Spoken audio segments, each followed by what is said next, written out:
Amil, bilisan mo! Amil, bilisan mo! Sandali lang. Wala kang ba? Wait! Ang dami na. So yun ba mga amigo, sa pagkapatuloy po ng ating video, pumunta rito si Batcha para po tumulong saglit. Kasi ipe-prepare na po yung pagkain para po sa mga bata, para sa feeding program. Si Lorena nandun pa sa kabila.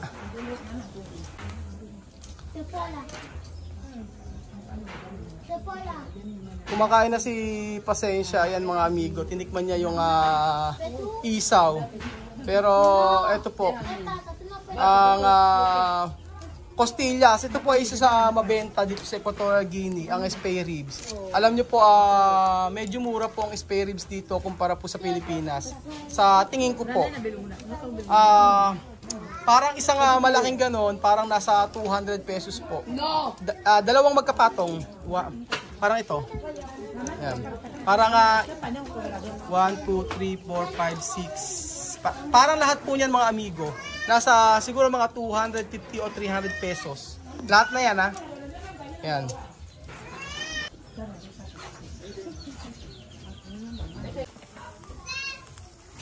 Maihaw tayo.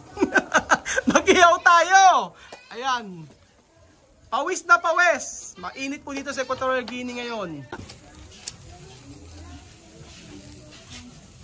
Ang bango po mga amigo. Amoy na amoy po yung bawang niya. Tapos yung sibuyas, yung kamatis. Grabe. Grabe ang banggong. Masarap costillas. Masarap daw ang costillas. Ayan po mga amigo. Medyo marami po yung ipe-prepare na para po sa mga bata. At nandito na po yung ibang bata. Ayan. Oh. Ayan, mga nakaabang po. Ayan. Ayan na sila para sa ating feeding program. Lapit na pong maluto mga amigo. Pero ang pinaka-importante po dyan yung sauce kasi mga amigo. Yun kasi ang magpapasarap. Sa binibilang po namin, yung nilalagay po nila, may nagalagay sila ng mustard. Pero masarap din po yun. Panlasang Aprikano po. Lasang ng yun ang gusto ng mga Aprikano, may mustard. Pero ito po, itry po natin kung magugustuhan. Pero bago naman po namin nag-try po kami nito. Kahapon yan po yung tanghalian nila sa Celsa. Sabi ko ipirito at kapag iihaw nila tapos pag nasarapan sila, pwedeng ibenta. Okay naman daw. Mas masarap daw kasi maraming ingredients. So si Celia ang taga bigay, tapos si Batcha muna ang nag-iihaw. Mamaya pumunta si Lorena dito para siya naman ang pumalit sa pag-iihaw. Pero si Chamame po ang si Chamame ang kahera. may sarili-sarili di ba? Napakasarap po mga amigo ng isaw na binenta ni Tia Celsa ngayon. Malasang malasa. Ayan po mga amigo, yung mga iba mga bata po kasi mga dayo, kaya binigyan na ng Tia Celsa para po sa feeding program para hindi na po masyadong gabihin. So yung iba po, mamaya na lang. Baka kasi gabihin pa Sila Kiko, malapit lang naman ang bahay. Sabi ko kay Tia Celsa, bilangin yung mga bilangin ni Tia Celsa lahat ng ibinigay niya. Para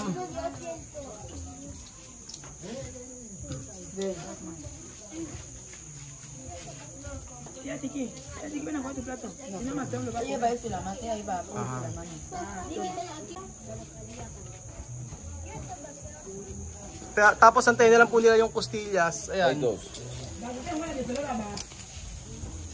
Kain, Nana! Nana! Kain, Nana! Nana! Apome! Bedya! Bedya! Ay, Nana! Nana! Ay, Nana!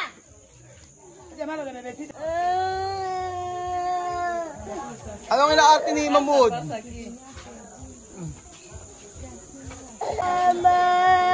kere? ¿Por qué llorar? Ha? ¿Qué quiere? Ah, Panta. Gusto ro ng Panta.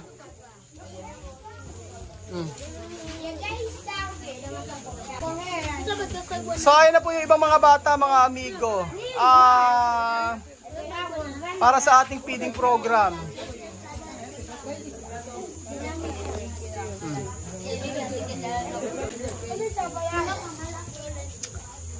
Galing kasi sa kalsada si Apoyo.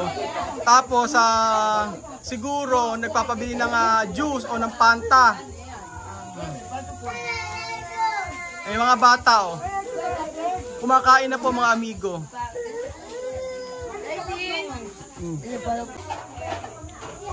¿Cómo se llama esta comida? Esta comida se llama isaw. Isaw. Isaw. Isaw. Kamu ba? Está bien, delicioso. Masarap. Pipigit-pigit pa yo. Malapit na ang komunyon ni Bebesita. At ang magnininang po ay si Tia Celsa. Ayan, tinatanong ko kung ano yung bibilin kasi gusto yata na ako daw parang mag-sponsor. So bibili ng damit tapos sapatos. Sabi ko sige ako na sasagot.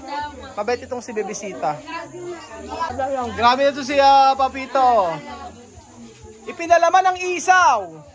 Oh, ayan na po ang mga ibang mga bata para sa ating feeding program.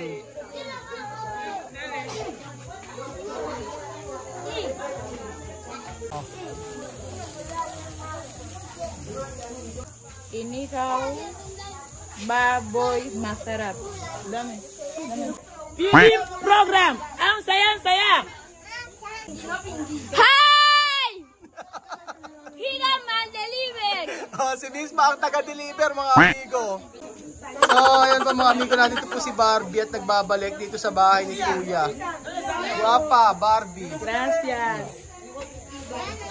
So, ayan pa mga amigo. Nandito po si Barbie at bumibili po ng ketchamame. Ayan. So, sabi ni Tia Celsa ay pwede naman silang magluto at magbenta. Pero mas gusto nila Barbie na bumili dito. Mas gusto nila Barbie na bumili dito mga amigo at saka nila Mireille para po ibenta dun sa may bar. Nagutom na si Apoyo, hindi na kinaya mga amigo. Pero at least nakaluto na po. Luto na ang ating spare ribs. Grabe, napakabango.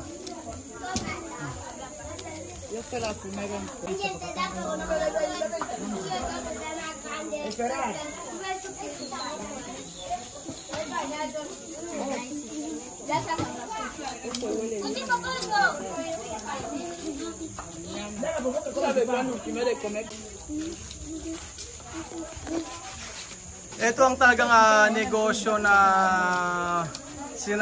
talagang kikita at kikita. Masarap, masarap. Masarap, masarap.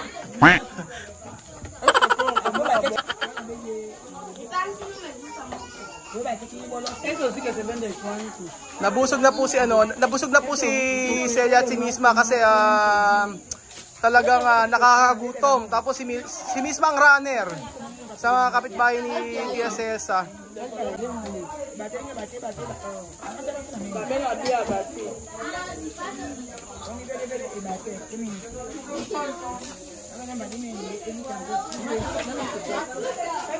Busy sa tindahan ni Celsa.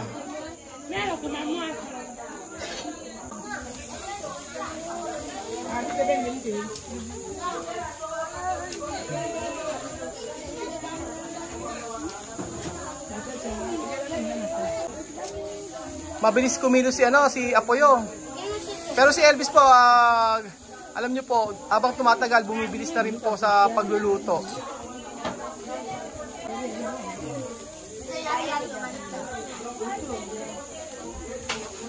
Ito ang pinaka masayang araw natin dito sa Equatorial Guinea. Na dati feeding program lang, ngayon may negosyo na, tapos may feeding program pa. Ang saya.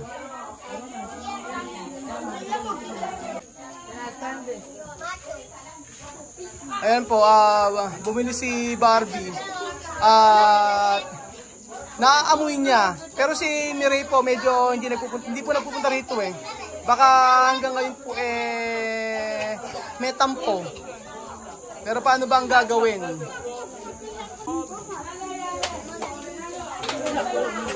Ayan po. Sarap. Gracias. May sili. May sili. Gracias.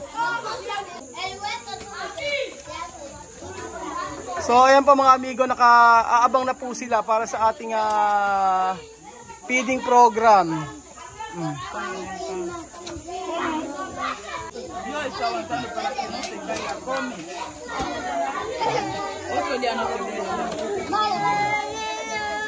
Oh, Tutulong daw si Amir mga amigo. Tapos na mag-football ang mga bata. Ito ang duplicate ni Misma. Kaya ba yan? Amir, kaya mo ba? Kaya. Masarap higaw. Ayan na si Amir. Hirap na hirap. Amir, kaya ba? Parang hindi kaya eh.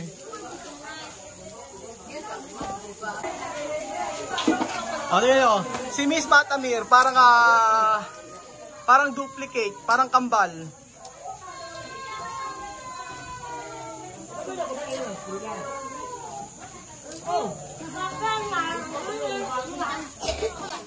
Amir, bilisan mo! Sandali lang. Kasi malaking bagay po para matuto ang mga bata kagaya ni Misma, ni Amir sa pagnenegosyo. So wala namang ginagawa sa hapon, naglalaro lang. Maganda na matuto po sila ng mga ganitong klaseng gawain. So meron pong dalawang bata na naiinggit, ayan, gusto nila sila din ay mag-ihaw. Pero maganda yan. Dahil matututo sila ng mga gawaing bahay at mga pwedeng pang negosyo. Dati mga nagpo-football lang, ngayon ayan, nag-iihaw na po. Grabe. Nakakagutom. Kailangan ng minsan sasabihin ko kailan siya may magpa-only rice dito. Ewan ko po, baka malugi ang negosyo nila Tia Cesa kapag merong only rice. Kasi napakalakas po mag-rice ng mga bata dito. Baka yung isang manok na ito ay, nako, hindi ko alam kung okay yung naisip niyo po. May nagsabi kasi na only rice. Chama, tú recuerdas de barbacoa mi país de esto, mang inasal? Sí. Na de cuando tú terminar de arroz, puede aumentar, ¿no? Sí. Aquí puede hacer negocio esto. Aquí no se puede. Sí, yo sé porque uno de esto, después arroz, mucho. Sí, arroz mucho para comer con carne. Sí, pero para negocio no puede, ¿no? Ayun po mga amigo, hindi pwede talaga. Hindi pwede ang only rice dito mga amigo dahil napakalakas magsikain ng mga bata dito ng rice. Dahil nga po sila ay kumakain ng walang ulam, rice lang okay na. Hindi po pwedeng mag-only rice dito sa Equatorial Guinea. Pwede natin gawin for the content po mga amigo. Para sa content lang, yung ma-experience po nila yung only rice. Pero yung pang negosyo, hindi talaga pwede. Ayan po mga amigo, luto na. At ang dami pang mga nakapila na bata para sa feeding program. Kumain na to si Bebisita pero kakain pa raw siya. Sige lang mga amigo, hanggang gusto. Importante ay nakapagpa-feeding program tayo dito tsaka sa negosyo ni Elvis. Meron bumibili. Tingnan mo nga ang lasa.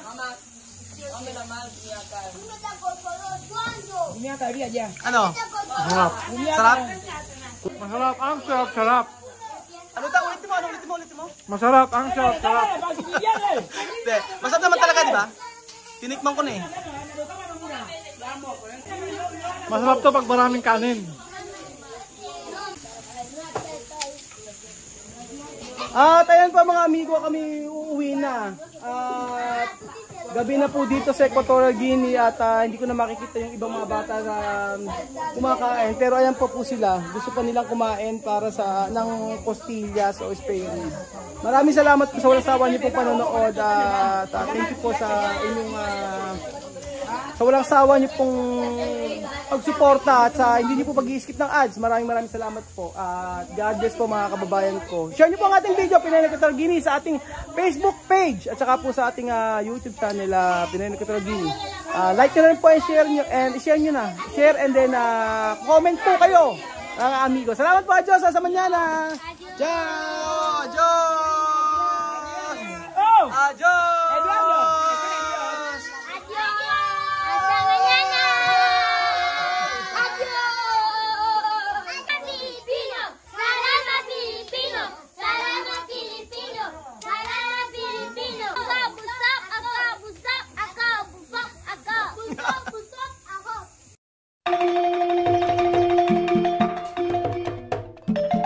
Na-appreciate ko yung paano sila nagdadasal